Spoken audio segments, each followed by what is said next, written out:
Buenos días, buenas tardes, buenas noches. Estamos aquí en mi experiencia como escritor, una vez más, en el episodio 24 de la segunda temporada, una charlita que vamos a tener con Raúl Reyes, un compañero y amigo que conocí a través de las redes sociales, una de esas conquistas que abordan el alma y se la ganan porque es un tío bueno, es lo típico, que es de categoría y que ayuda a otros escritores y que tiene su blog y que siempre está pues intentando potenciar la cultura y nuevas obras, nuevos autores y autoras. Y nada, el blog es Darly Dreaming Bookworm. Aquí lo tenéis detrás, lo podéis buscar en Google y lo encontráis directamente. Y nada, Raúl, ¿cómo estás? Muy buenas, pues encantadísimo de estar aquí contigo en este espacio y muy agradecido y muy honrado. Pues yo igual de agradecido, Mm. igual de honrado que tú estés por aquí y que hayas aceptado mi invitación porque tú eras un obligatorio después de todas las cositas que vas haciendo y demás, pues siempre la gente que debe ser un poquito más conocida si cabe, pues intento darle un poquito más de visibilidad y con el trabajo que tú haces, que menos que intentar darte un pequeño espacio aquí, al igual que tú nos lo das a nosotros y a nosotras, ¿vale? Muchas gracias. Gracias a ti. Pues bueno, Raúl Reyes es un escritor nacido en Santa Coloma de Gramenet, en Barcelona, en 1974, con lo cual es de mi generación. Yo nací en el 76, como bien sabéis. Él cursó estudios de filología anglo-germánica y ha dedicado su vida profesional a ser profesor de inglés y también director de estudios en varias escuelas. Desde muy temprana edad, Raúl ha demostrado ser un gran fan de la literatura y el cine de fantasía y terror de los años 70 y 80. Hasta el momento ha sido coautor de las novelas El Feriante 2021, que fue su debut, y Al salir del túnel, y otros relatos del año 2022, siendo La Rosa y el Abismo en 2023 su primer trabajo en solitario. Ahí combina su afición por la escritura y su segunda pasión, la música rock. En 2023 resultó ganador del concurso Cartas para ti, organizado por Ediciones Passer y el grupo literario Tú mi poema, con su relato corto Ellos no te ven, incluido en la antología benéfica Cartas para ti, publicada por Ediciones Passer. En 2024 publicó su primer poemario, Versos heréticos y paganos, y también participó en la antología benéfica Estáis equivocados, equivocadas, con X. No os olvidéis con X para poder encontrarla, porque es otra antología benéfica en la cual tuve el placer y el honor de Sí. participar por la invitación de Raúl, y todas sus obras están disponibles en Amazon, que es algo importante también. 49 vueltas al sol es su trabajo más reciente y en él se desmarca del género fantástico. Habla un poquito, Raúl, de 49 vueltas al sol, que desconocía yo esta última publicación tuya y me gustaría que me hablases de ella, por favor. Vale, pues era una historia que llevaba tiempo que tenía ganas de escribir, pero bueno, la fui dejando de lado, tenía otros proyectos y otras cositas y finalmente me atreví a dar el salto y salir de la zona de confort, ¿no? Que es para mí es el thriller, el terror y un poquito también el gore. Y bueno, me saltaron muchas dudas porque era un género que yo no había tocado, ¿no? Ni es un género que yo leo en exceso, ¿no? Eh, Todo el que se puede enmarcar dentro de la novela romántica no sigue los esquemas de una novela romántica. Yo creo que es más una novela de amor. Son tres historias con el mismo personaje hiladas al final en una novela. Y bueno, realmente fue un proceso casi febril de escritura. Yo creo que ha sido el libro que más rápido he escrito. Tardé 6 semanas en escribirlo. Tuve la suerte de contar con dos editoras que fueron corrigiendo al vuelo según iba yo produciendo. Fue una manera muy diferente de trabajar respecto a las otras obras y la verdad es que estoy muy satisfecho con el resultado. Ha llegado a sorprender a muchos lectores. He conseguido también gente bueno, que no conocía mi obra, que ahora la conoce gracias a esa novela y que bueno, que está dando muy buenos resultados a nivel de crítica y de valoraciones. Pues eso está muy bien porque tus anteriores obras también tenían una buena crítica, valoraciones, Sí, en eso no te puedes quejar, la verdad, no, no, no, no, porque no me quejo, ¿no? y la del feriante yo tuve la oportunidad de leerla, me cogió en una etapa un poquito difícil de mi vida y tal, pero no pude reseñarla, pero la tengo pendiente. El feriante es una obra que está bastante bien y en la que reúne justamente lo que tú comentabas antes, un poquito Sí. de terror, suspense, novela negra. Mm. Háblanos del feriante, tu primera obra, y el cambio que haya podido producirse en Raúl Reyes desde que inicia su periplo, que ya supongo que sería anterior porque tú escribirías de antes, Mm. hasta que llega hoy en día en 2025 con esta última obra que hemos hablado. Pues la verdad yo siempre he sido de escribir, siempre desde joven, desde adolescente llevaba mi cuaderno de escritura donde escribía poemas, relatos, etcétera, etcétera. Pero bueno, te metes a estudiar y al final te comen los estudios. Eso sí, nunca he estado desconectado de la literatura porque, bueno, me licencié en lengua y literatura inglesa, o sea que leer siempre he leído. Y bueno, pues acabas los estudios, te pones a trabajar, intentar conseguir tu hipoteca y todo esto y al final, pues bueno, dices, vale, voy a escribir, pero bueno, luego llegan los hijos, te quitan todo el tiempo y bueno, pues eso, hasta ahí llegamos hasta el 2000, creo, 2019 en el que, bueno, en una charla con un compañero de universidad, que bueno, seguimos en contacto desde entonces. Nos hicimos un pique por WhatsApp diciendo, bueno, estuvimos quejándonos un poquito de que de lo poco variado que estaban. Eso fue el día de San Jordi, el día del libro. Nos estuvimos quejando un poquito de que, oye, vas de una parada a otra de libros y te encuentras los mismos libros, ¿no? Digo, pues deberíamos escribir el nuestro para marcar la diferencia, ¿no? Entonces fue ese pique de decir, va, venga, que no hay huevos, que digo, que sí, que sí. Y al final, pues sí, ese mismo día empecé a escribir el capítulo 3. Empecé por el capítulo 3 porque tenía una idea clara de lo que podía ser. Y a partir de ahí, pues fuimos tirando de hilos y finalmente fueron 2 años de redacción. Es un libro bastante extenso, son unas 700 páginas.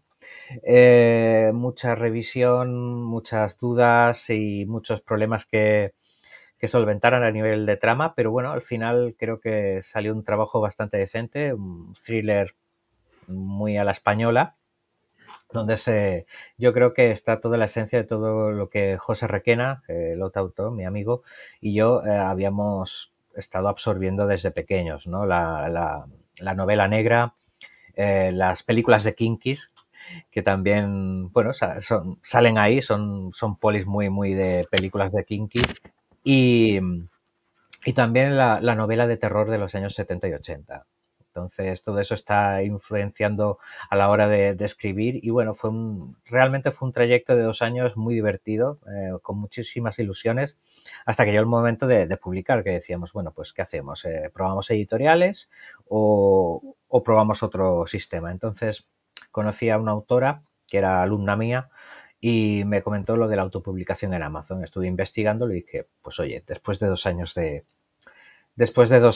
de escritura, pues apetece ya sacarlo, ¿no? Y fue en ese momento en el que, bueno, decidimos ir por la autopublicación, ¿no? Entonces, bueno, con todo lo que conlleva, ¿no? Que tú eres editor, maquetador, jefe de marketing, todo, ¿no? Pero bueno, fue divertido y lo mejor de todo, lo que nos llevamos no solamente fue el entusiasmo de los lectores, sino también haber conocido a personas maravillosas, ¿no? A otros autores que nos apoyaron y que nosotros apoyamos también. Y bueno, ahí empezó pues todo una espiral, ¿no? De conocer gente, conocer lectores, pertenecer a grupos de autores y bueno, pues ha sido todo como una aventura muy compactada durante los últimos 4 años. Y bueno, a partir de ahí ya coges el hábito de escribir, publicar y no paras. Sí. ¿Sabes? Y un buen tío, José Requena, que también tuve el placer de... Me voy a dar un poquito de autobombo yo ahora, Raúl. Tuve el Sí. placer de entrevistar en el blog, me podía encontrar en mi experiencia como escritor.com. Estas entrevistas, pues bueno, son grabadas en vídeo y se suben al podcast, pero también encontraréis muchísimas entrevistas, artículos y Mm. demás en mi experiencia como escritor.com. Y bueno, después de estos 10 segundos en los que aprovecho para saludar también a José Requena. Y, y darle la enhorabuena por los trabajos que ha hecho contigo. ¿Cómo es escribir a cuatro manos, Raúl? Cuéntame un poquito, por favor. Bueno, pues fuimos en una sincronía perfecta, es decir, no hubo... Fue sorprendente, la verdad, porque creía que podíamos encontrarnos con, pues bueno, con desacuerdos a la hora de llevar la trama. No, no, pero fue fluido porque a la que encontramos un escollo de, oye, que esto cómo lo solventamos, uno u otro siempre tenía la idea de cómo tirar para adelante. Escribíamos a dos tintas. Él escribía en azul, yo escribía en rojo, ay, perdón, en negro, azul y negro, como el grupo de los 80. Y, y bueno, pues eso, fuimos en tándem, nos íbamos corrigiendo el uno al otro los textos, fuimos perfilando, muchas veces pues nos reuníamos por videoconferencia para poner, porque estamos a distancia, él está en Reus, en Tarragona, y yo estoy en Barcelona. Y bueno, pues eran comunicados así de reuniones operativas, de decir, venga, vamos a ver cómo reconducimos esto. Trabajamos en Google Drive, es decir, fue realmente cómodo. Yo creo que si lo hubiéramos intentado 30 años atrás hubiera sido muchísimo más complejo, ¿no? Que yo admiro a esos autores como Stephen King o Peter Straub que hacían a distancia esas novelas a cuatro manos, que digo, ostras, en los años 70 que irían por fax, es que, claro, y ahora pues la tecnología nos ha permitido pues, trabajar con bastante comodidad, ¿no?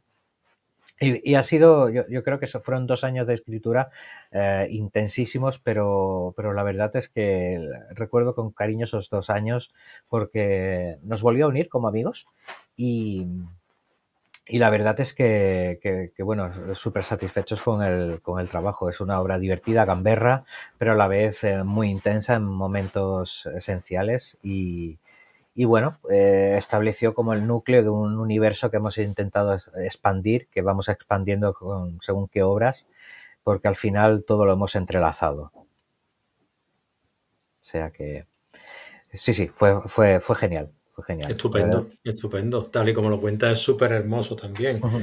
Es decir, es muy bonito entablar esa amistad y la que ya tenías, ¿no? Es como que fortalecerla, que es lo que trae muchas veces el tema de la escritura, pienso yo. Después Exacto. tenemos también, bueno, un poquito, tú y yo hemos tenido unas vidas paralelas, uno en Cádiz, el otro Sí. en Barcelona, pero bueno, que hemos estudiado lo mismo, Uh-huh. hemos vivido en una generación parecida, hablabas del cine kinky, ¿qué es lo que...? Porque claro, yo he vivido el cine kinky, he vivido el cine de serie B, el cine gore, pero me gustaría a mí un poquito, porque claro, a mí ese cine, es decir, me gustaba Perros Callejeros, Navajeros, es decir, había Uh-huh. películas que decías Sí, tú que eran, pero que eran realmente complicadas porque decías tú, qué mundo más chungo pero este que me chungo. están contando, el Vaquilla, el Torete, la estanquera de Vallecas, todos estos que en su época era un cine que vendía mucho y sin Exacto. embargo era muy crudo, muy cruel. Sí, sí, porque además, según recuerdo, Eloy de la Iglesia usaba a los mismos Sí, protagonistas como actores, es decir, era súper real. Y claro, a ver, yo estaba yo viví en el extrarradio de Barcelona, que, claro, el Torete y el Vaquilla estaban a 2 kilómetros. Y bueno, pues eso, en una ciudad que, tal y como se describe en el feriante, pues en los años 70 tenía incluso sus bandas, ¿no? Que bueno, que Santa Coloma al final, pues bueno, pues al final, pues ha florecido, ha mejorado muchísimo y ya no es lo que era, ¿no? Que aún así te intentas quitar un poquito la leyenda negra de la ciudad, ¿no? Porque cuando dices, eres de Santa Coloma, te vienen diciendo, pero bueno, no, ha mejorado muchísimo, pero sí que me atrajo mucho ese género porque me quedaba, o sea, éramos pequeñitos cuando sí, sí, sí, sí. hacían esas películas en la televisión y digo yo, madre mía, ¿no? Te entraba un miedo, ¿no? Porque eran muy, muy, muy crudas, ¿no? Y es eso, pues sí, influenciaron porque es parte yo creo que de la cultura en la cual, bueno, y la sociedad en la cual se ubica el feriante, ¿no? Porque Sí. sucede en 1983 y aquello estaba en pleno apogeo, ¿no? Estaban los policías nacionales que todavía tenían ese rastro de policías grises, ¿no? que son, pues bueno, gente muy ruda, muy bestia, y bueno, pusimos a unos personajes que estaban como en una transición, ¿no? Unos personajes policías, un policía joven, un subinspector, y a su compañero que es una especie de mentor, ¿no? Que ya están viendo la sociedad de otra manera, se están adaptando, y también, pues bueno, también las mujeres, ¿no? Cómo se iban ya ubicando en la sociedad, ¿no? Que ya empezaban pues a tener más libertad de poder ejercer profesiones, ¿no? Como profesoras, periodistas, e intentamos meter todo eso ahí encajado de forma que al final pues le diera un realismo, ¿no? Que a veces se nos ha criticado de que el feriante, es que, bueno, es que salen personas machistas. A ver, cuando escribes sobre esto, no significa que tú compartas esas ideas, ni, Claro, es claro. decir, hay que mirarlas, hay que leer, como tú bien sabes, si haces, al estudiar literatura ya te lo dicen, tienes que ver la obra en el contexto en el que se ubica, ¿no? Y claro, no podíamos escribir sobre unos policías que no fueran como los que había en la época. Eran rudos, no tenían muchos remilgos en calentar a los que detenían, etcétera, etcétera. Que no es una cosa que comparto, pero es que era así, ¿no? Claro. Y Sí, sí, sí, sí. esa crudeza también la hemos intentado plasmar. Y bueno, cuesta a veces que lectores de actuales, ¿no? Pues a veces lo entiendan, ¿no? Y contextualizamos mucho, pusimos muchísimas notas a final de la novela sobre, bueno, aclaratorias y todo esto de cómo eran las cosas, porque teníamos en mente que, claro, nos iban a leer gente de generaciones mucho más recientes y a veces ubicarlos ahí cuesta. Pero bueno, fue un trabajo no solamente de redacción, sino de recordar mucho, de documentarse extensísimamente. Es que fue una pasada. Claro. Tener que mirar lo que costaba un café de máquina en aquella Sí. época, o sea, está todo minucioso. Tuve que mirar resultados de quinielas. Bueno, gracias a Internet eso te lo permite. Yo a veces me pregunto bueno, cómo escritores como Julio Verne o Víctor Hugo podían escribir con tanta sabiduría sin tener Wikipedia, sin tener Google, porque esa gente leía enciclopedias todo el día. Es que, ¿sabes? Así de grande. Así de grande, exacto. Entonces, pues bueno, cuando quieres escribir con un cierto rigor histórico, pues tiene su trabajo. Y bueno, pues nos dio muchas tablas para después trabajar con mucha más facilidad en las otras obras.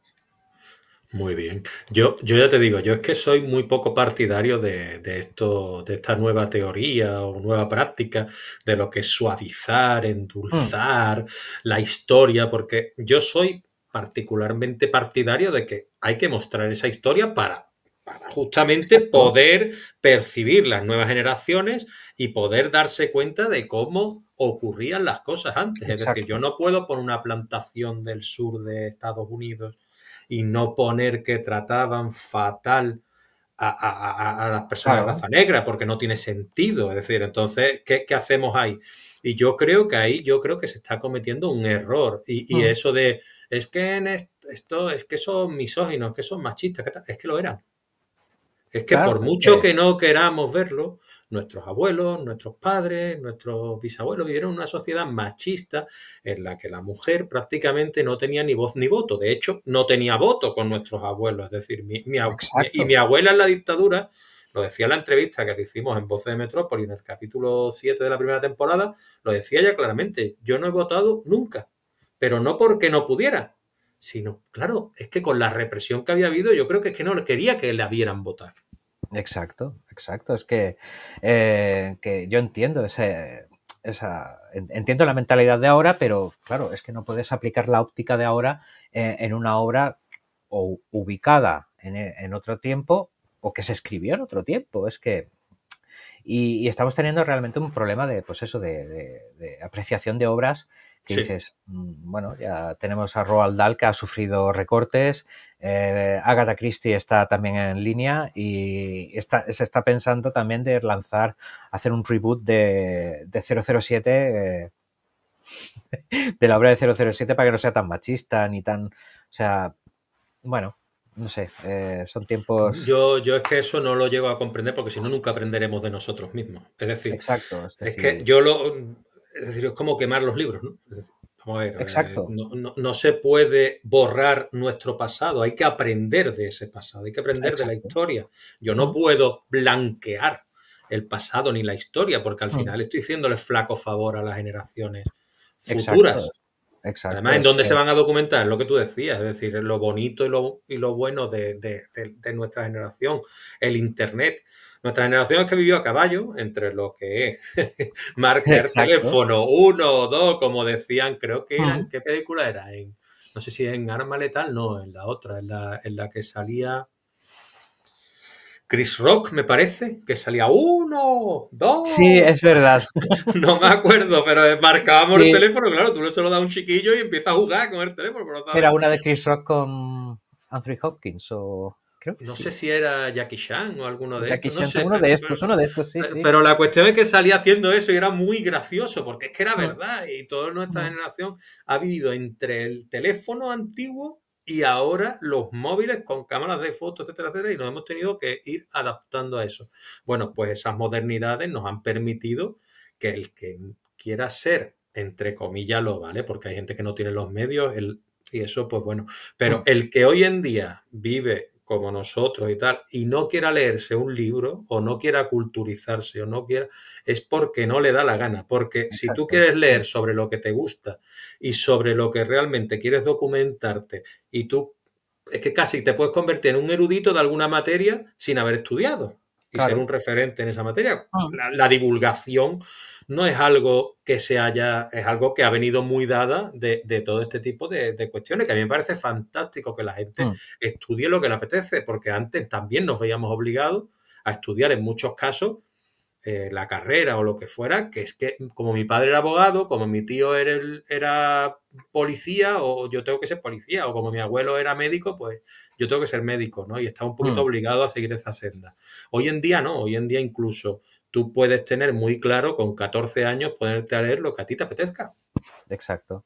Mm, Y por sí, ahí sí. voy un poquito mi siguiente comentario, mi siguiente pregunta. Tú, en lo que es la escuela hoy en día, Mm, porque claro, tú y yo nos hemos visto obligados a leer clásicos y tal, que está muy bien, porque mm, yo Cumbres Borrascosas, Emma y todas esas obras, sí. pues son obras fantásticas y qué tal. Pero tú, en la educación de hoy en día, ¿qué tipo de libros crees que deberían leer los chicos? ¿Los que quieren ellos o los que están pautados y guiados para fomentarles lectura, me refiero?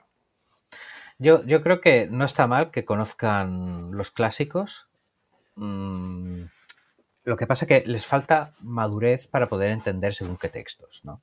Entonces, yo abogaría más por, pues, por eso, por que conocieran los clásicos, por fragmentos, que sean representativos de cada obra.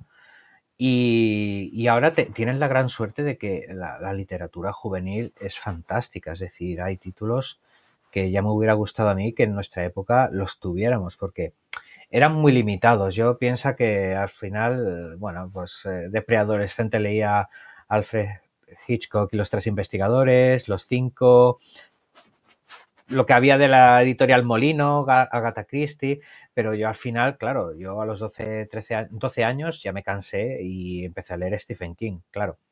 Pero Claro. ahora hay novelas interesantísimas que pueden dar además, pues, mucho motivo a debate, ¿no?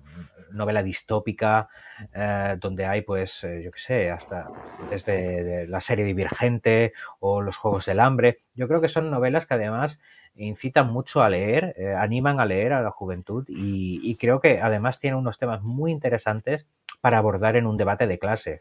A pensar. Hay, y a pensar, ¿no? A tener un pensamiento crítico, ¿no? Un pensamiento paralelo, ¿no? Y, y yo creo que yo haría una fusión de las dos cosas, que conocieran lo que es la historia de la literatura y los autores más representativos, pero claro, es que un chaval, una chavala de 14, 15 años, ponle a analizar una égloga, ¿sabes? Sí, Del siglo de oro, ¿no? Que eso lo puedes disfrutar, pues yo cuando hice los créditos de literatura española lo disfruté muchísimo, claro. hice todo un curso sobre el Quijote con Blecua, es decir, eh, brutal, pero claro, yo ya estaba en la universidad, tenía ya una madurez intelectual que no tenía a la edad de 14, 15 años. Y era Entonces, lo que querías hacer. exacto, exacto. Entonces, en los institutos yo creo que educación tiene que ponerse las pilas porque si realmente queremos incentivar la lectura, no lo vamos a conseguir haciéndoles leer obras que necesitan de una madurez para poder entenderlas e interpretarlas, ¿no? Yo recuerdo haber leído en la EGB, pues, ¿cuál fue? Rebelión en la Granja, ¿vale? Y nosotros nos decían que era pues una metáfora de la Revolución Rusa y nos quedábamos igual porque, Porque no ¿sabes? conocías la Revolución Rusa. Exacto, los cuentos de Pío Baroja, que están muy bien, Claro, pero claro, intentar leértelos con 11 años y dices, bueno, esto lo entiendo, esto no, etcétera, etcétera, ¿no? claro. Entonces, quienes ya teníamos unas tablas de leer, pues todavía íbamos para adelante, pero quien no tenía hábito de lectura se perdía enormemente. Entonces, ahí perdías a potenciales lectores asiduos porque al final es eso, ¿no? Si tienes dos maneras de incentivar la lectura, desde casa, si das el ejemplo a tus hijos, y si no es así, la segunda opción es la escuela, ¿no? El sistema educativo. Y creo bueno, que en ese lado pues estamos fallando todavía un poquito. Claro, yo estoy de acuerdo contigo porque, por ejemplo, yo en séptimo, pues leí Canta pájaro lejano, ¿no? De Federico García Lorca. Tú me dirás de Juan Ramón Jiménez, perdón. Tú me Mm, dirás, Canta pájaro lejano de Juan Ramón Jiménez, un pedazo de obra, o- y que tú no sabes apreciar con esa edad, mm. porque al final Exacto. no es para tu edad, sin embargo lo recuerdas con cariño y dices, hombre, sí, era una obraza, lo miro ahora, está muy bien, pero claro, no.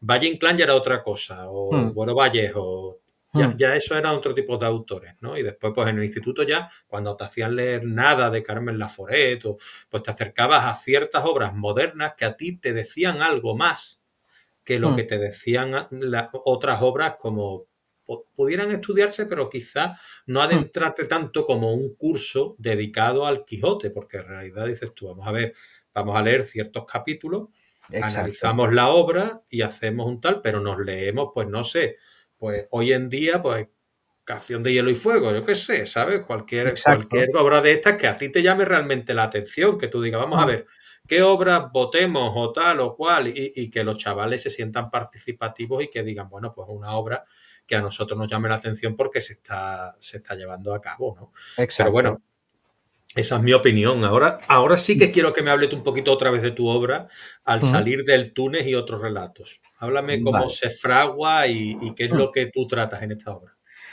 Vale, aquí el proceso fue diferente, el proceso de escritura fue diferente porque es un volumen que reúne una novela que es Al salir del túnel y la autoría también es diferente en todo el volumen, ¿no? Por ejemplo, Al salir del túnel es una obra que escribí yo solo y la escribí paralelo mientras estaba escribiendo El feriante, porque tuve la idea de bueno, que el feriante, aunque es autoconclusiva, sí que podía después crear ciertos hilos del cual tirar y hacer como una especie de spin-off, ¿no?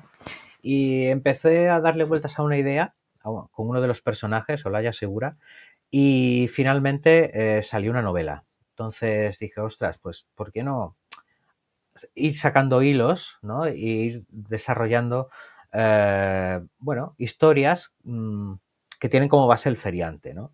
Entonces, José Requena escribió una novelette, una novela corta, que es Segundo del 98, que es una novela pues de corte castrense, que es, bueno, uno de los personajes que son niños en el feriante, pues ya es un adolescente que tiene que hacer el servicio militar obligatorio.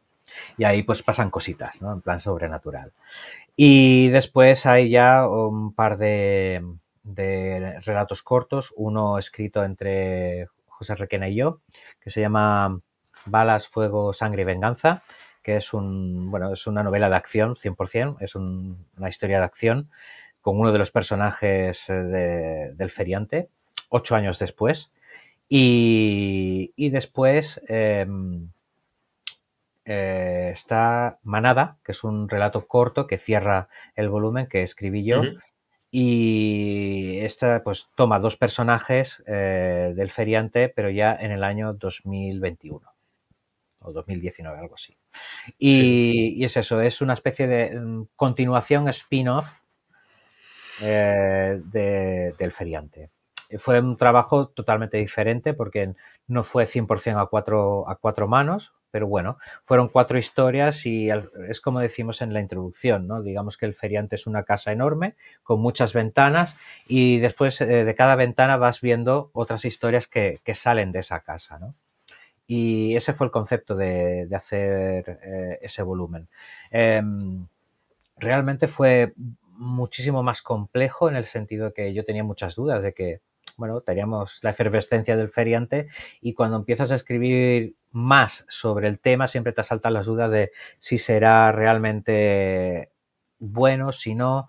La historia de Al salir del túnel es una historia compleja porque mientras que el feriante pues tiene muchos personajes, la novela de Al salir del túnel solamente tiene 2, 3 personajes en un periodo de tiempo muy corto, pero con mucha intensidad. Y bueno, los otros relatos fueron fluyendo más o menos bien, pero yo tuve ciertas dudas, le pasaba a José Requena, le pasaba lo que iba escribiendo, decía, tío, esto está bien, ¿tú crees que esto puede tirar para adelante? Porque era escribir un capítulo y asaltarte las dudas, ¿no? Pero al final, bueno, pasé también a lectores beta, me dijeron sí, sí, sí, adelante, y allá que fuimos, que lo publicamos y al año siguiente para la Feria del Libro, pues también ya lo sacamos autopublicado. Estupendo. Me surgen muchas preguntas a medida que hablo Sí. contigo, porque he visto que, aparte de que tienes una carrera amplia en lo que es la literatura, también pues eres un tío interesante, ¿sabes? Entonces, pues me van surgiendo cositas Uh -huh. y yo te quería preguntar, porque yo veo que tú has escrito relato corto, pero te veo más de historia larga, no sé por qué. ¿Estoy en lo Sí, cierto o no? soy de largo recorrido. Yo, cuando me dicen, oye, participa para la siguiente revista con un relato, ¿sabes? Me encojo porque digo, hostia, me gusta, me recreo mucho en los personajes en el sentido de elaborarlos. Creo que es importante elaborar los personajes, hacerlos tridimensionales con sus cosas buenas, sus cosas malas, sus virtudes y sus defectos.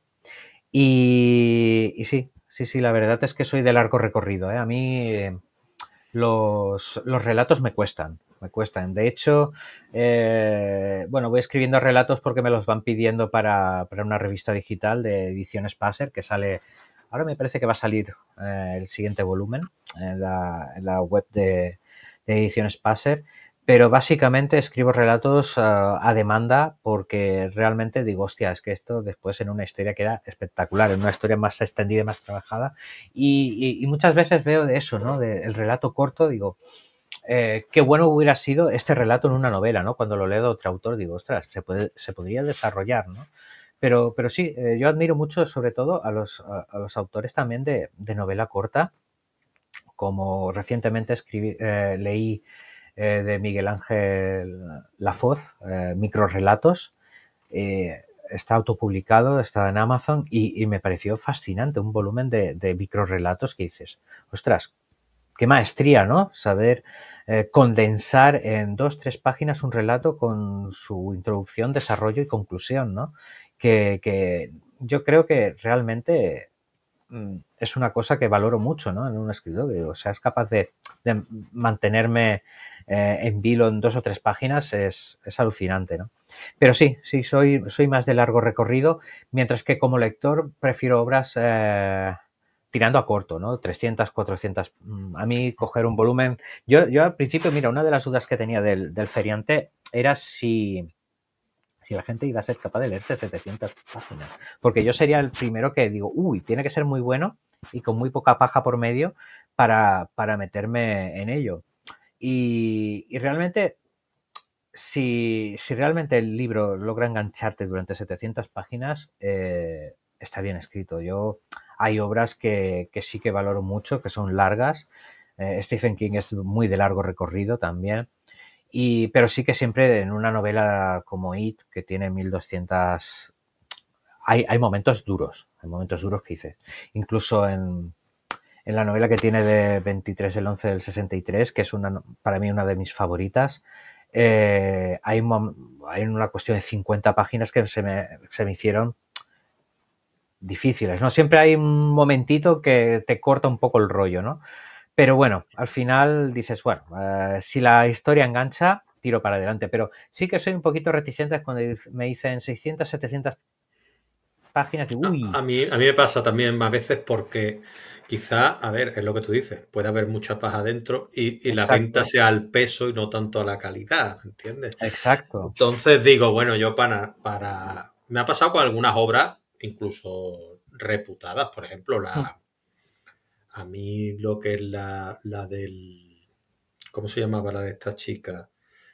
La del tren, no me acuerdo ahora, el tren, si La, lo la- tenía en la cabeza. la chica del tren, no. La chica del tren, correcto. Sí. La chica del tren hubo 70, 80 páginas en medio que dije yo, madre mía, esto porque Sí. se repetía la idea una y otra vez y Mm, digo, mira, si no hubieras querido hacer estas 70, 80 páginas, a mí particularmente como lector me habría hecho un favor, no sé si al mm. resto, pero yo lo vi que digo, vamos a ver, estamos aquí dándole vuelta, dándole vuelta, dándole vuelta a lo mismo para no salir, Exacto. ¿sabes? A mí me pasó con The Stand de Stephen King, que me parece que es Apocalipsis en la edición española. Es una de las novelas que muchos fans de Stephen King dice, ostras, es la mejor. Hombre, yo tengo mis reticencias. Es una novela coral sobre una pandemia, ¿no? De gripe, ¿no? Y recuerdo haberme leído la primera versión que hizo King, porque le recortaron 400 páginas, que ya, de hecho, ya tenía 800 páginas o 900 páginas en la edición recortada.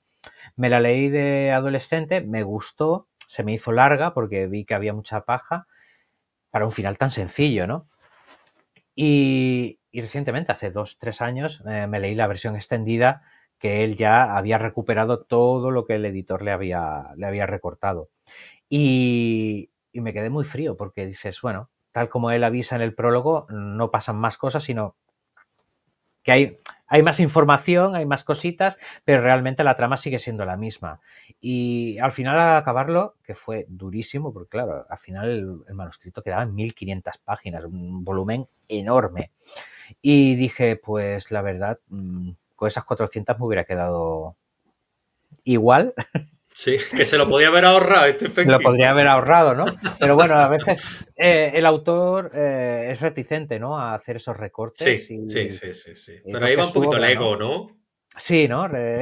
Yo creo, ¿no? O sea, decir, oye, no le veo otro, si el editor y tal han decidido y esto y lo otro, pues bueno, tú eres Stephen King, también tienes derecho a hacerlo, pero si como tú me estás comentando, tampoco aporta nada del otro mundo, dices, pues bueno, a Exacto. ver, si me vas a aportar dos subtramas más que están chulas, pues bueno, Mm, vale, te lo compro, ¿me exacto. entiendes? Pero de otra manera, Mm, no sé yo. Pero bueno, sí, sí. por lo que veo, tú eres un lector, discúlpame el adjetivo, pero testarudo, ¿no? Sí, sí, sí, sí.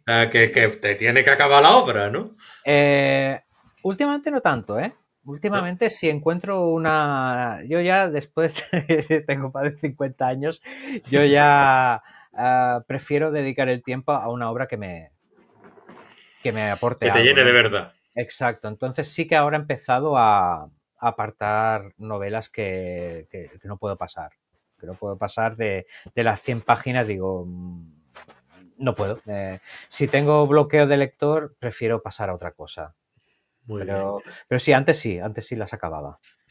Para bien estupendo. o para mal. Eres de largo recorrido, sin embargo, te llevas la estatuilla a casa de lo que es el concurso Cartas para ti. ¿Mm? La estatuilla, quiero decir, lo que es la gloria, ¿no? De ser el relato Sí. mejor considerado por el jurado. Y en Tu Mi Poema, de Ediciones Passer, ¿Mm? y Ellos no te ven, era tu relato. Sí, sí, sí. Claro. ¿De qué iba esta antología y qué es lo que te suscitó? Y bueno, yo entiendo claro, no todos los días se recibe un primer premio de relato. ¿Tú qué sentiste? ¿Porque la incredulidad o cómo? Incredulidad total, porque, a ver, el formato ya era relato corto. Me parece que era una página y media a DIN A4 o algo así, o mucho, no sé, no me acuerdo ahora bien la extensión, pero bueno, era un relato bien corto y además era epistolar, el tema tenía que ser epistolar. Entonces, María López, que es la directora del podcast Tú mi poema, en el cual participaba, pues me dijo, Raúl, tienes que participar. Y dije, no lo sé, no lo sé, es que a mí me tira muy para atrás esto. Y no tuve intención de participar, ¿eh? Más bien lo fui procrastinando hasta límites insospechados. Y María me volvió a comunicar, oye, Raúl, que todavía no se ha entregado el relato. Digo, no, María, es que no lo veo claro.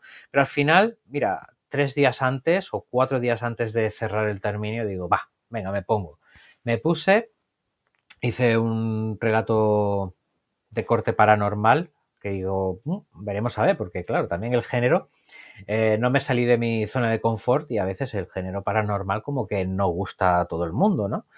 Pero bueno, escribí una historia de amor en una carta y la envié sin muchas expectativas. Yo creo que la envié 24 horas antes de acabar el plazo y sin muchas esperanzas. Digo, va, lo lanzo y a ver qué tal. Había incluso tenido tiempo, tengo unos lectores beta que los adoro porque son muy, muy comprometidos y son rápidos leyendo y siempre me he fiado de su juicio y bueno, pues eso, me dijeron, no, Raúl, envíalo que está súper chulo. Digo, pues nada, pues lo envío.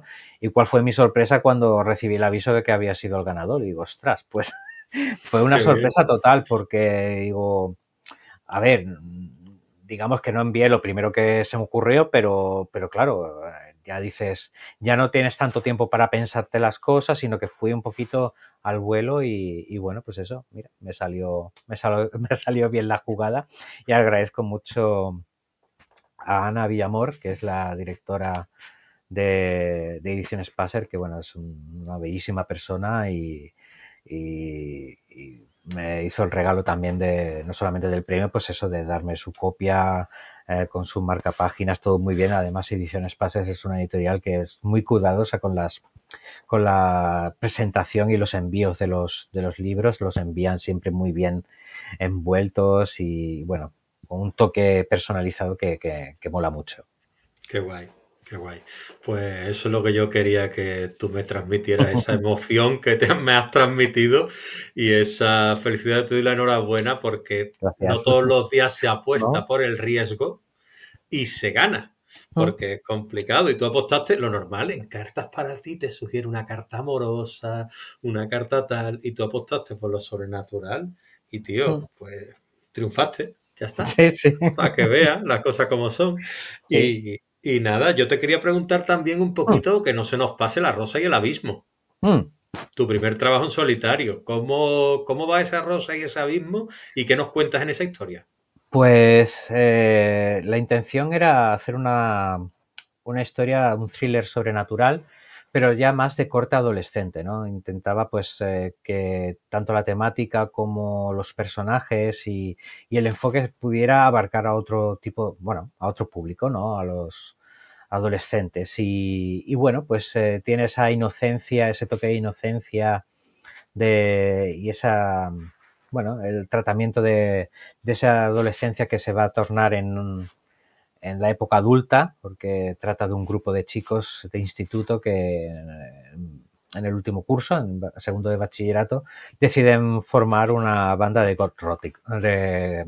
rock gótico, ¿no? Entonces,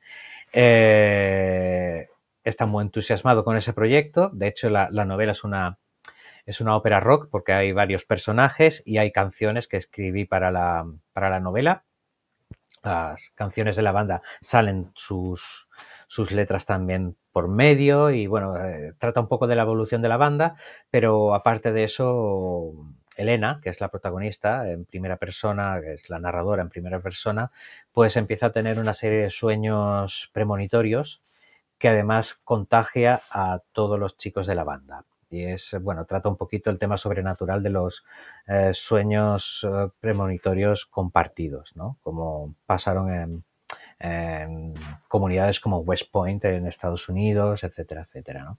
Y todo apunta a un desastre de grandes magnitudes en en el cual pues ese grupo de amigos va a estar involucrado. Entonces parece ser que conforme van teniendo éxito con la banda, más claro está que va a pasar lo que están viendo en sus sueños. Yo te quería preguntar, porque no sé si entrases un poco en el tema de West Point, lo que ocurrió allí, si me estarías desvelando algo de la trama de tu libro o no. No, no, West Point Pues me era una puedes especie... contar un poco lo que pasó, porque me has dejado súper intrigado y Sí, desconozco lo que pasó allí. Y es que me has ido contando esas cosas y me ha resultado, me he acordado de películas como Línea Mortal, creo que era, Mothman, Mothman. sí.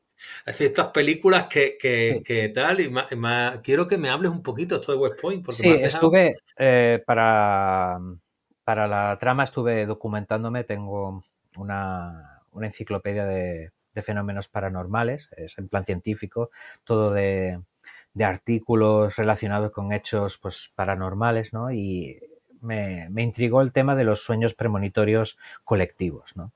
Y sí que hubo un par de casos documentados, uno de estos es de West Point, en el cual pues todo el pueblo empezó a tener unos sueños en los cuales aparecía una especie de polilla con forma humanoide, enorme, gigante, ¿no? Y se les aparecían sueños.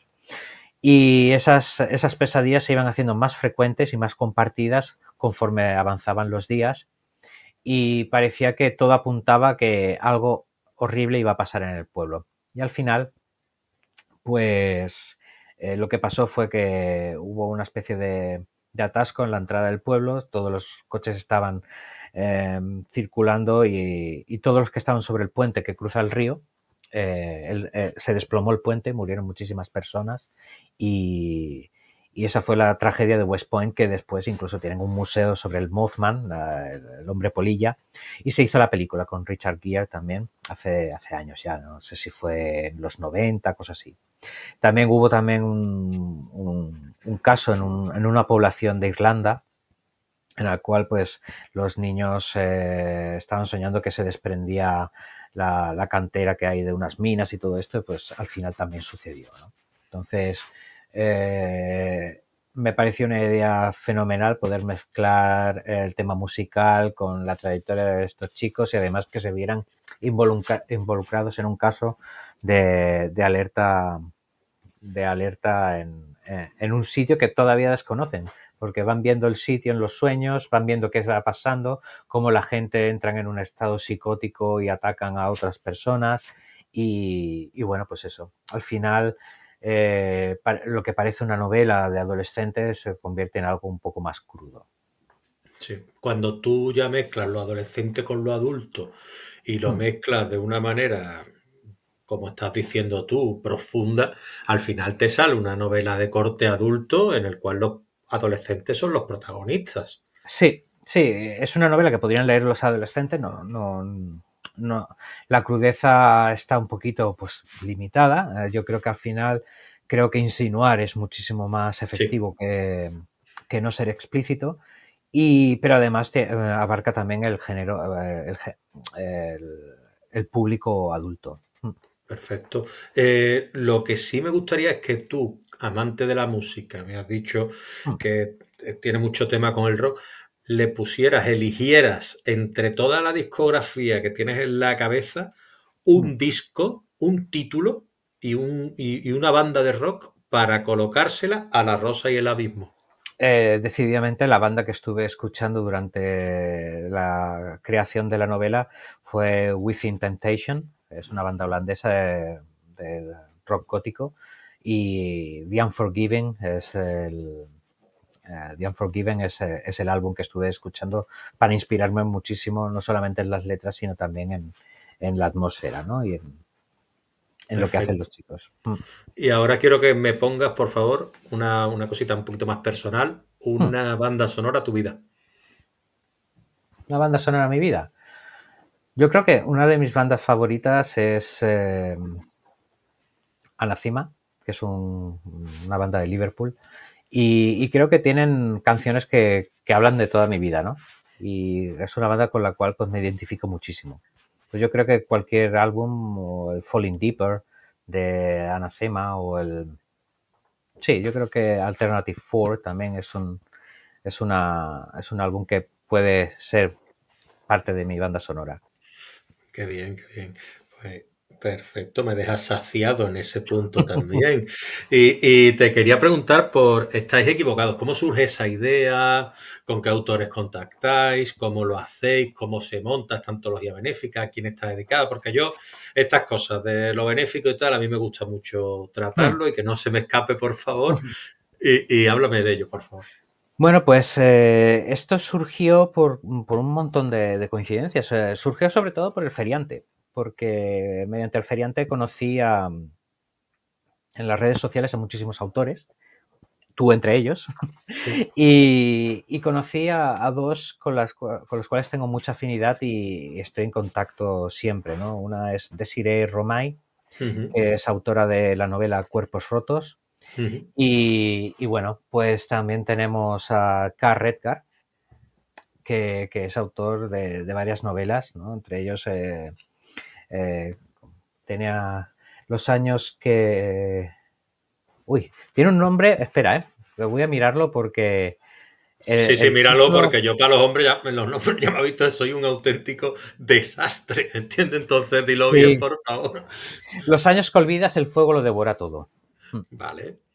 ¿Vale? Y lo conocí mediante esta novela, me leí esta, también el último 4 de agosto, que es una mini novela que también es muy intensa de thriller psicológico, y Disectomía, de Carl Redgar. Entonces con ellos, pues bueno, empecé a tener mucha afinidad, mucho contacto, y Carl Redgar me dijo, oye, mira, que estoy en una antología de relatos, ¿quieres participar? De nuevo, otra vez, relato corto. Dije, vale, me apunto. Hice mi relato, no me puso demasiado cortapisa lo que es extensión, por lo cual pude desarrollarlo en un relato un poquito extenso. Y escribí, me parece, el título era El desastre tiene ojos verdes. Y es una novela de adolescentes bastante cruda. No tiene nada que ver con La Rosa del Abismo, es un caso bastante escabroso. Y la antología era para ayuda, pues, a jóvenes con, pues bueno, pues con problemas mentales, ¿no? Entonces, bueno, participé y con el tiempo pregunté a Carl Redgar, digo, oye, ¿cómo llevas el tema? Dice, hostia, lo tengo paradísimo porque estoy muy pillado con los estudios. Digo, vale, pues ¿quieres que te eche una mano?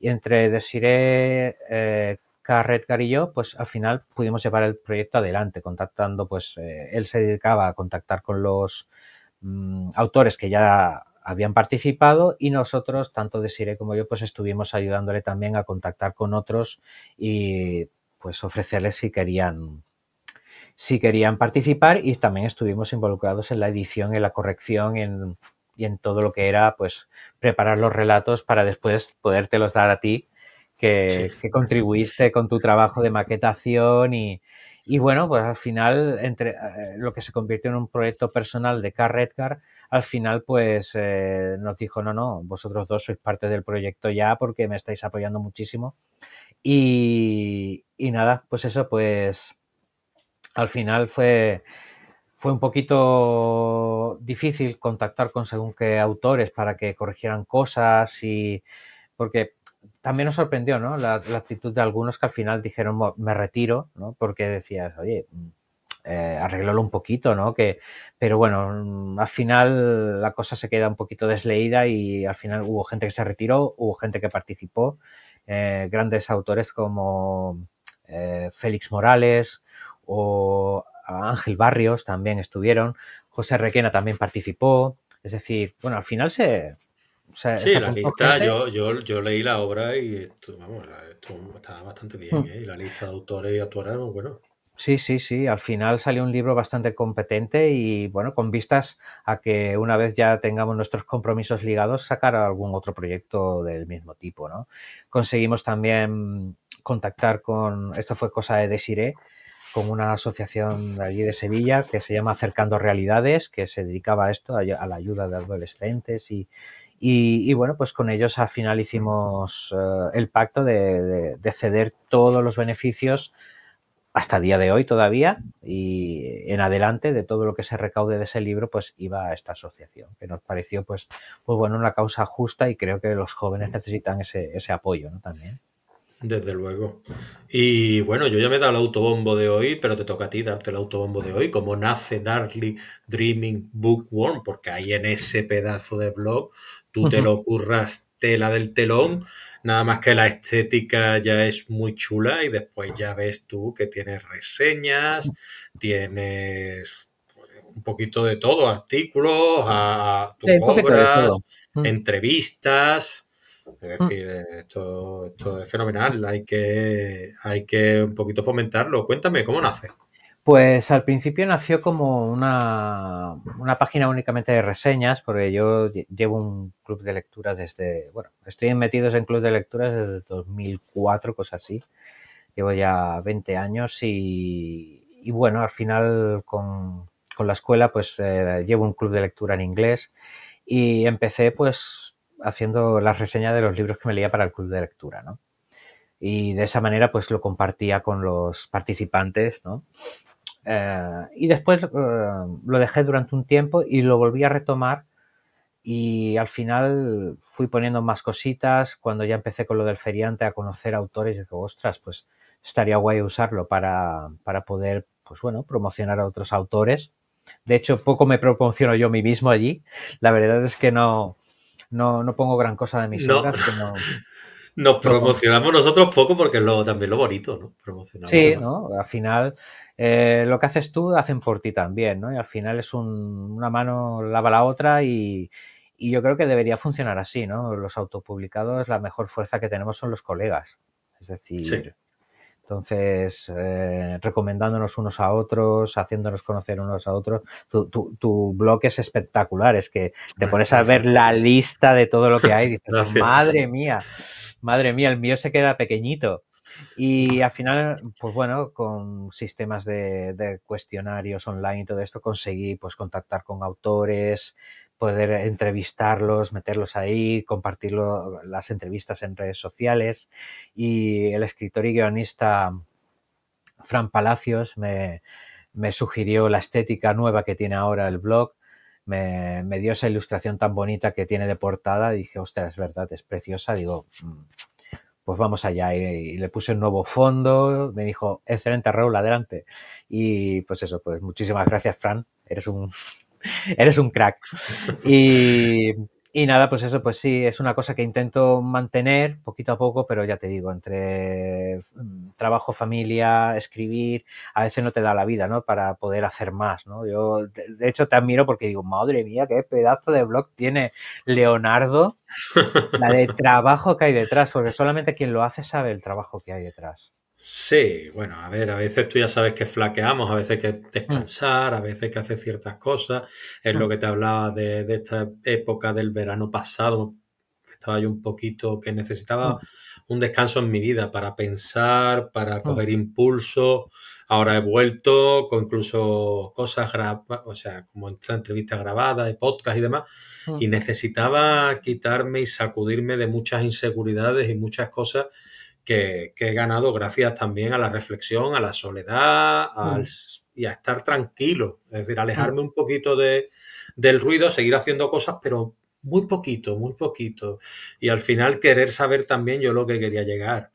Y bueno, así tiene mucho trabajo el blog. Yo lo único que quiero es cuando meto algo, que por lo menos sea algo que yo realmente quiera mm, que el mundo lo conozca, es decir, las reseñas de ciertos autores que no son tan conocidos, artículos de mis cosas, después que quiero mm. los leo, los escucha, lo que sea, pero a ver, que lo hago yo, ¿sabes? Igual que lo haces Exacto. tú, lo hacemos para nosotros y yo eso tenía que entenderlo también, Mm, de que lo hacía para mí y autopublicarme pues me daba ciertas cosas que a lo mejor publicar con una editorial pues tampoco me iba a aportar, porque al final yo que sí, que podría publicar con una editorial si yo también hubiera optado por ese camino claro. de querer hacerlo de esa manera y entregarle mis obras a las editoriales, intentarlo, etcétera. Pero es que en realidad yo en su día, y sigo pensándolo hoy en día de alguna manera, yo no puedo esperar un año o dos a una contestación y tal. No. Para mí va en contra de mi naturaleza de persona inquieta, mi naturaleza de persona que quiere apostar por ella, mi Mm, naturaleza de que yo me pongo muy nervioso ante las esperas y demás. y entonces al final necesitaba yo decir, bueno, esto lo tengo aquí, no lo voy a dejar en un cajón, que lo disfrute quien quiera. Y Exacto. tampoco lo hago por una fama, por una cuestión Mm, pretenciosa. Lo hago al fin y al cabo para que la gente que lo lea, si lo disfruta, pues ujú. estupendo. Y si no, pues bueno, mala suerte, lo siento. Y Exacto. no me leas más. Exacto, exacto. Coincido 100% contigo. Yo es que no escribo por ganar dinero ni, ni nada. Escribo porque me entretiene muchísimo. Es como quien hace puzzles o cualquier otra afición, quien le gusta pintar, le gusta dibujar. Y publico porque ahora es posible. Amazon ha democratizado la publicación y, oye, pues quien quiera leerme que me lea y quien no, pues no pasa nada, ¿no? Que yo tampoco... ¿Sabes lo que pasa? Que cuando yo acabo un proyecto y lo tengo ya terminado 100% pulido, yo tengo que esperar un año para después que me digan, no, ahora haz cambios aquí, haz que me... Yo ya estoy como muy separado de esa historia, ¿no? Una vez ya la termino, que mis editoras la corrigen, los beta las leen y me dan el visto bueno, me dan... Una vez ya está todo terminado, el proceso para mí está acabado y cerrado, es decir, y me voy a otra cosa y me pongo con otra cosa. Entonces, Sí. a mí me da, no pereza, pero me, al separarme tanto ya del proyecto, tener que esperar años, incluso años para después que te digan que no, ¿eh? Sí, sí, sí, sí, sí, Entonces sí. dices, bueno, pues le quitas todo el propósito, ¿no? Realmente, es decir, para que se quede en un cajón o se quede olvidada, pues dice, lo autopublicas y ya está. Y haces un poco de bombo platillo, haces un poquito de publicidad en redes y bueno, pues eso. Y a otra cosa, ¿no? Que Claro. Las alegrías te vienen igual cuando tienen que llegar. exacto, A mí me exacto. está reportando muchas cositas buenas lo que es aquí estamos tú y yo, ¿no? Es decir, unas amistades, Mm, unas relaciones, tenemos cuestiones comunes que tratamos, podemos hablar, de vez en cuando nos ponemos de acuerdo para hacer algunos proyectos. mm, Y yo creo que es lo sano, es decir, también sí. tampoco no ser Mm, pretencioso, yo ya te digo, las mismas cuestiones que tú, es decir, lo sacas, tal, y yo, al igual que tenía mucha inseguridad, que me puede aportar mucha inseguridad el hecho de que no me respondan, de que tal, pues a mí la autopublicación, al final, cuando yo lo he sopesado, lo que yo quería y tal, pues al final he dicho, me ha dado mucha seguridad también en mí mismo. claro, claro. Y estoy aquí porque me ha dado mucha seguridad en mí mismo. Claro. Ujú. Exacto, es que es lo que tiene y no sé, que al final aprendes también de los demás, vas conociendo a otros autopublicados, pues bueno, vas aprendiendo cositas de ellos, ¿no? Tanto a nivel técnico como a nivel de procedimientos y además conocer gente, es que es alucinante, ¿no? Al final haces una lista de amigos que están ahí, tienes una duda, una consulta, se ofrecen para vetear las obras antes de ser publicadas, que yo creo que es un punto importante, que tener lectores Sí. beta, que te digan, chaval, bájate del podio, que todo lo que estás haciendo no está del todo bien. Yo soy Sí. además, a mí me lo dicen, dice, ostras, Raúl, ¿aceptas lo que te decimos? Digo, hombre, claro, es que cuando escribes crees que lo estás haciendo bien, pero un segundo punto de vista te dice, oye, quizá esto está un poquito forzado, trabájalo un poquito más porque no parece que está elaborado del todo. Entonces, bueno, al final, mira, al final una de las cosas que siempre dicen de mis obras es que están bien hiladas, ¿no? Sí. Que queda todo ligadito, no hay flecos y eso es gracias a los lectores beta. Claro, cuando ellos te dicen una cosa y tú dices, bueno, pero puede, y ya te lo dice otro u otra, ya dices tú, bueno, ya aquí hay que empezar a plantearse las cosas. Y si yo le estoy ofreciendo mis lecturas, o sea, mis escrituras a estos lectores, es para que ellos me den sus impresiones Mm, a corazón abierto y si lo hacen, yo tengo que agradecérselo, pues bueno, si tengo que hacer algún cambio y dejar un ego a un mm, lado y hacerlo, pues se hace y se acabó. exacto. Porque, y lo que tú dices, la cantidad de nuevos autores y nuevas autoras que tú conoces y que a mí por lo menos me están dando una visión diferente. Que sí, que Mm, unos son mejores, otros son peores, otros son regulares y otros son brillantes. Vale, muy bien. En la Viña del Señor, como se suele decir, tiene que haber de todo. Yo no me catalogo, es decir, a mí me catalogan los demás. Tampoco está a la vista está, ¿no? Que yo tampoco soy el nuevo Stephen King de Cádiz, pero a lo que me refiero es... puñeta, que te da la oportunidad de conocer a mucha gente que tiene tus mismas inquietudes y a las cuales, bueno, tienen preguntas, tú se las respondes y tú puedes tener ciertas inquietudes y ciertas preguntas también y ellos te las responden también. Entonces, al final, es un círculo muy bonito que si hay buen rollo, porque yo del mal rollo tú ya sabes que huyo. Yo siempre digo, Leo, te voy a presentar. ¿Es buena gente? Sí, pues ya está, no me hables más. Que se venga y hacemos la entrevista y charlamos, lo que sea. Pero que sea buena gente, que no... Yo no quiero... Exacto. Malos rollos. Malos rollos, ni que venga aquí a hablarme de política, ni a calentarme la oreja. No, aquí venimos a hablar de literatura, a mantener una conversación prudente, decente y a dar nuestro punto de opinión y a respetarlo. Un feedback y ya está, ¿sabes? Exacto. Y por ahí, y me ha sorprendido un poquito, bueno, no me ha sorprendido porque te conozco, pero sí que no conocía tu faceta de poeta. Lo bueno, sí. Decir.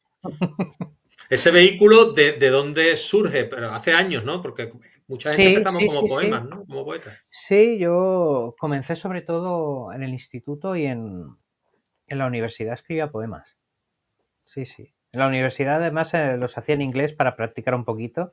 Tenía mi diccionario de rimas y es eso. Y es algo que hago muy de vez en cuando. Lo que pasa que al final recopilas y dices, ostras, pues mira, tengo para un pequeño libro de poemas. Además, publiqué el poemario el año pasado para estas fechas. Y bueno, era un poemario pues un poquito en plan Poe, Lovecraft, ese estilo, ¿no? Hay poemas de vampiros, invasores de otro planeta, etcétera, etcétera. Y me pareció divertido pues recopilar, pues eso, cositas pues tan lírica, pero que bueno, realmente son oscuras, ¿no? Y bueno, ese fue el motivo por el cual saqué Versos heréticos y paganos, que es mi única aportación así de poemas, pero sí que escribí cositas así también para bueno, canciones también para bandas o cositas así que he ido haciendo. No es mi fuerte, pero bueno, por ejemplo, las canciones de La Rosa del Abismo las escribí especialmente para el libro y saqué también el copyright y con el tiempo, si encuentro a alguien que las pueda musicalizar, pues sería estupendo poder hacer una reedición de la novela con códigos QR y que el lector pudiera acceder a la canción mediante el escaneo del código QR, ¿no? Le daría mucho más dimensión a la obra. Qué guay, qué guay. Pues me encanta lo que haces, la verdad, porque tú que eres un amante de la música y que pueda, y bueno, y la poesía que te aporta a ti realmente, el salto ese a la poesía, volver a tu pasado de los comienzos, ¿qué te aporta? Sí, la verdad es que además hubo un periodo, sobre todo al principio de la universidad, que leía mucha poesía y me enamoré de los poetas románticos. Ya de hecho ya Becker me gustaba muchísimo. Y después ya, pues claro, lees a los románticos como Blake, Wordsworth y Coleridge y bueno, pues al final te enamoras de esa poesía que además es el trasfondo de la siguiente novela que publicaré, porque ya tengo casi preparada la continuación de La Rosa y el Abismo. Está ubicada en un ambiente universitario con la poesía romántica de por medio, etcétera, etcétera. Y creo que pues esa influencia que tuve pues la voy a marcar en esa novela y en la cual pues hay ya una fusión entre la música y la poesía, todo ahí en una historia con una continuación de La Rosa y el Abismo 14 años después de los hechos. Y sí, pero además ya de pequeño tenía mucha curiosidad por las letras de las canciones, ¿no? Yo era de los que me pasaba horas y horas escuchando un disco a lo mejor con la letra delante e intentando pues leerla y disfrutarla, ¿no? No solamente en el aspecto musical, sino también en el aspecto lírico, ¿no? Y sí, sí, sí que me ha aportado mucho, aunque así de producción sí que tengo cuadernos que rescaté de la juventud de, pues eso, de poemas y todo eso, que algunos se ha colado en, por ejemplo, 49 vueltas al sol. Algún poema de esos los he respetado porque tenía esa inocencia de, pues eso, de juventud, ¿no? Los he reutilizado en esa novela. Pero sí, sí, a veces de vez en cuando también por Instagram publico algún poema con alguna imagen sobre el poema y es eso, pero de vez en cuando me gusta hacer alguna cosita por hacer algo eh, concluido, ¿no? De que lo haces, lo creas y lo retocas y ahí queda, ¿no? Y bueno, nunca se sabe qué puedes hacer cuando acumulas después, qué puedes hacer con ello, ¿no? Ya que lo has mencionado, autobombo, perfil de Instagram, venga, ¿cuál es? Pues espérate, porque tengo tantos perfiles. Raúl Reyes 83 o 1983. Espera que te lo miro porque creo que tengo tengo perfiles hasta en forocoches. A ver, sí, Raúl Reyes 1983. Pues Raúl Reyes 1983, yo no lo anoto, Sí. pero que lo anoten porque merece la pena seguirte. Y después preguntarte, porque me acabas de hablar de los proyectos futuros que te iba a Mm, preguntar yo antes de ir acabando, y mm. que ¿tienes alguna presentación ahora a la vista o ya has acabado con la promoción de 49 Vueltas al Sol? Creo que 49 vueltas al sol va tan bien que voy a seguir estirando el chicle Muy porque es una bien. novela que se está leyendo constantemente. Los índices de lectura y de ventas que me proporcionan Amazon son muy positivos y no quiero solapar un libro que tiene su recorrido, como lo tuvo El Feriante, tuvo un recorrido larguísimo. Que sacamos el segundo libro y todavía vamos vendiendo feriantes como churros, ¿no? Y creo que 49 vueltas al sol, una de mis novelas favoritas, yo creo que merece todavía tener ese recorrido. Sí que ya tengo, como te he comentado, incluso todo preparado, maquetación y todo para la continuación de La Rosa y el Abismo. Adelanto título, eso sí que lo puedo decir. Se llama La Hora Terremoto. Y, y bueno, pues estoy ya haciendo una novela que yo creo que en un mes y pico acabo el primer borrador, bueno, mezcla un poquito, es una mezcla de La Hora Terremoto o La Rosa y el Abismo con 49 vueltas al sol, es un thriller romántico, pero también con temas muy, muy, muy de compromiso social, ¿no? Que mezclar un poquito de todo, lo sobrenatural, los compromisos sociales, la moral y la justicia, ¿no? ¿Cuál es la obra favorita o la que debería empezar si te preguntara algún lector por tu obra, por la que debería comenzar tu obra? Yo creo que si es un lector que le gusta un poquito de todo, 49 vueltas al sol, y si es un lector que es muy forofo de la fantasía y el terror, El Feriante. Muy bien. ¿Y 49 Vueltas al Sol se ha podido convertir en la obra que más has disfrutado tú escribiendo? Sí, ¿Tuya? sí. Fue, ya digo, un proceso como muy lineal, muy intenso, pero yo creo que lo pude acabar tan rápido porque tuve a dos personas que me ayudaron muchísimo. Una es Emi, que es mi esposa, que me estuvo también leyendo el manuscrito según pues iba adoptando sus formas. Me dio unas ideas muy buenas de cómo hacer cambios. También Desiree Romay, la escritora, también lo veteó y me ayudó muchísimo. Y una antigua compañera de trabajo, Natalia, también. Hubo mucha gente involucrada en el veteo on the go, es decir, fue según iba haciendo, iban leyendo, y Ana Giraldez también, una amiga de la universidad que también me editó y me hizo la corrección ortotipográfica de la novela. Pues gracias a ella disfruté mucho del proceso de escritura y José Requena también me lo veteó también, una vez estuvo listo, porque aunque fueron 6 semanas de escritura muy intensas, después, ya digo, desde junio hasta su publicación en noviembre fueron revisiones, revisiones y más revisiones. Dejé todo apartado, hasta las redes sociales, porque me sumergí en esa historia y creo que hasta la fecha para mí ha sido la historia que más he disfrutado escribiendo.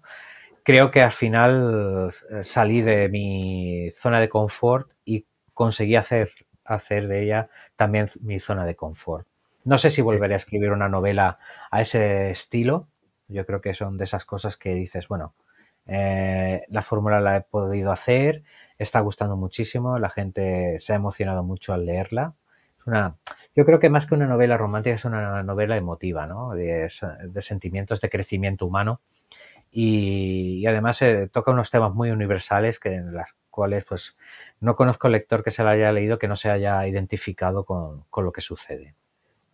Importantísimo lo que me comentas de tu esposa, Emi, de Desiree, de Natalia, de Ana, de José, todas esas personas que nos rodean a quienes escribimos, Mm. que son un puente para nuestra escritura emocional y constante y un apoyo y un pilar y todo eso es que no tiene precio. Encima tienes unos lectores betas que te rodean, que te Mm. hacen ese trabajo de darte de vez en cuando alguna colleja y decirte, Sí, Raúl, espabila que sí, esto no es sí, lo que tú te imaginas, ¿eh? Que esto no es tan exacto, oro, esto no reluce exacto. tanto. Exacto, te ponen los pies en el suelo Exacto. y te dan esa lección de humildad y dices, no, no, y se sorprende, ¿no? De que, oye, que no hace falta que lo cambies si no quieres. Digo, no, no, no, si es que me parece una idea estupenda, ¿no? Yo eso, además es que me resulta como un reto, ¿no? De decir, bueno, pues esto hay que mejorarlo, ¿no? Y yo no soy conformista, ¿no? Es decir, soy muy autoexigente, creo que mi gran defecto es que me exijo siempre muchísimo y, y si algo es mejorable, pues hay que meterse en ello, ¿no? Muy bien. Que te tengo que preguntar porque has hablado de Feriante, que se sigue vendiendo bien, Uh que -huh. tus obras tienen un recorrido largo. Dime, realmente, tú ya no digo con el pelotazo que pega un bestseller, hablando claro, Uh ¿tú -huh. qué prefieres, un bestseller o te anima más un long seller? Me gusta más un long seller, porque si un libro sigue teniendo una visibilidad, al final arrastra todo lo que haces, ¿no? Es decir, eh, a nivel autopublicado yo creo que al final es que tus obras tengan una visibilidad, ¿vale? Y que puedan continuar con el tiempo sorprendiendo, ¿no? Que hace unos días hubo un compañero de trabajo que dice, me acabo de leer El Feriante, que lo tenía pendiente desde hace muchísimo, dice, y me arrepiento de no haberlo hecho antes, porque es maravillosa, ¿no? O sea, y ahora, pues eso, 4 años después te viene todavía gente que se lo está leyendo, me parece alucinante. Entonces yo prefiero tener un long seller, ¿no? Que vaya haciendo gotita a gotita, pues eso, que vaya con el tiempo, pues haciendo una buena cohorte, ¿no? De lectores, ¿no? Que al final sí que lo notas, ¿no? Que cuando ese bestseller se hace long seller y tienes una fidelización de ciertos lectores, hostia, es genial, ¿no? Por eso que, no sé, siempre prefiero, a mí bestseller me parece como muy efímero, ¿no? Y al final lo que cuenta es que tenga esa estela, ¿no? Que perdure esa estela de visualización y de lectores constantes detrás, ¿no? Pues estoy de acuerdo contigo porque creo que es más, incluso más sano. Es decir, Hmm. ese pelotazo que te lleva a encumbrarte tú mismo y tal, y a perder un poquito la noción de la realidad, Hmm. quizá no sea tan sano como pueda ser, pues esa linealidad de tener la claridad de que tus obras están gustando en la medida y que otra gente se acerca a tus obras por eso, no por el boom que ha pegado una de ellas y que no se va a hacer que se acerquen a otras, sino quieren hablar de esa obra con Exacto. sus amigos que se la están Hmm. leyendo. Hmm. Entonces es diferente. Yo lo que sí quiero aprovechar ahora que tú has mencionado un montón de autores y autoras en esta entrevista Hmm. para justamente aquellas personas que forman parte de tu pequeño universo de lectores, Hmm. entrevistados, lecturas, escritores, etcétera, pues invitarlos a pasar por aquí si lo quieren, Sí, ya sí. que eso hace que, bueno, de uno a otro, vayamos creando una pequeña tela de araña que haga que al final esto se convierta en un sitio más bonito y más confortable. Exacto, es que hay todo un universo de autores de los cuales además tengo un contacto que he conocido mediante la lectura de sus obras, ¿no? Como Ramón Gallart, no sé, Carmen Oh, Hinojo. espléndido. ¿Y cómo escribe el? Ramón Gallart para Yo mí lo es tengo un pendiente maestro. de traerlo aquí, ¿eh? Yo lo tengo pendiente de traerlo aquí, lo estoy intentando convencer. Y Ramón, que Venga, tienes que anímate, venir, hombre. Ramón. Pobrete, llevo ya tiempo que quiero reunirme con él en Barcelona y al final entre una cosa y otra, pero es un tío además que genial, escribe, bueno, para mí es un maestro, ¿no? Y no sé, tenemos a Carmen Hinojal, Joseph Sí, Tremico, que también me parece estupendo, un escritor de thriller brutal, Anastasia Sopale Thompson, que ha escrito hace poco Los Crímenes del Padre Nuestro, que es una novela brutal. Y no sé, hay muchísima gente, ¿no? Que vale la pena, ¿no? Ana Sánchez Bes, por ejemplo, Félix Morales, Félix, como lo hemos apoyado a veces en cositas, ¿no? De su música y sus novelas, pues Félix Morales es brutal, ¿no? Por eso que yo creo, yo les animo a que se apunten, que además son gente, pues, aparte de ser maravillosas personas, es que vale la pena leer sus obras porque cada uno aporta un granito ahí literario que es importante, ¿no? Y eso es lo bueno, ¿no? Que al final descubres con autopublicados obras muy valiosas, ¿no? Que parece que solamente lo válido va por editorial. Pues no, a veces no funciona así, ¿no? Hay de todo, ¿no? Igual que en editorial puedes encontrarte libros bastante mediocres, también te los puedes encontrar en autopublicados, ¿no? Que es todo un universo, ¿no? Hay un mar de autores y de obras que al final, pues bueno, y a lo mejor lo que a mí me parece mediocre, a otro le parece muy bien. Es que al sí. final es una cuestión de hermenéutica, ¿no? De la apreciación personal, ¿no? De las obras que no somos a veces nadie para ser jueces, ¿no? De una obra, ¿no? Decir lo que te puede gustar, pues a lo mejor a otros, ¿no? Claro, muy bien. Pues yo, la verdad es que me ha alegrado un montón de tenerte por aquí. Me he Ha dado sido cuenta hoy de que somos parecidos en incluso más cosas de las que yo creía. de la que no nos hemos hablado, los juegos de rol y todo esto, que Exacto, y de las que no hemos cuando, hablado del juego de rol. cuando me leí tu novela que empiezan con una partida de rol, dije, ostras, Sí, qué somos guay, nosotros, sí. somos nosotros, exacto. Igualmente nosotros éramos también de rol, porque se Sí, nota mucho en la manera de sí. escribir y es eso, ¿no? Que somos muy parecidos. Yo te quería preguntar si tú te habías quedado vacío o querías decir algo más o cualquier cosa que tú, pues bueno, pues No sé, yo eh, estoy tan a gusto que podría tirarme horas contigo aquí hablando, pero que sí, sí, sí, yo creo que hemos tocado podemos bastantes saludar, si palos. quieres puedes saludar y todo, ¿eh? Que aquí se pase uno lo que quiera. Yo Yo creo doy que sí, que pie para... hemos tocado muchos palos, yo creo que Sí. muy bien, muy Pues satisfecho, la nada, verdad. pues muchas gracias, ya sabes que aquí tienes tu casa. He Muchísimas gracias, intentado, Leo. pues ya ves tú, hoy he intentado montarla para ti, la casa, ¿vale? Muchísimas Y nada, gracias. pues encantadísimo y Un placer. que sigas contando tus obras por éxitos y que Muchas sigamos gracias. Igualmente. siendo, sigamos estando en contacto y sigamos siendo amigos, sobre todo, y colaboradores, ¿vale? Estupendo, Leo. Cuídate Voy a ir mucho. cortando. Cuídate, un abrazo. Venga, que vaya bien. Hasta luego, Hasta hasta luego. luego.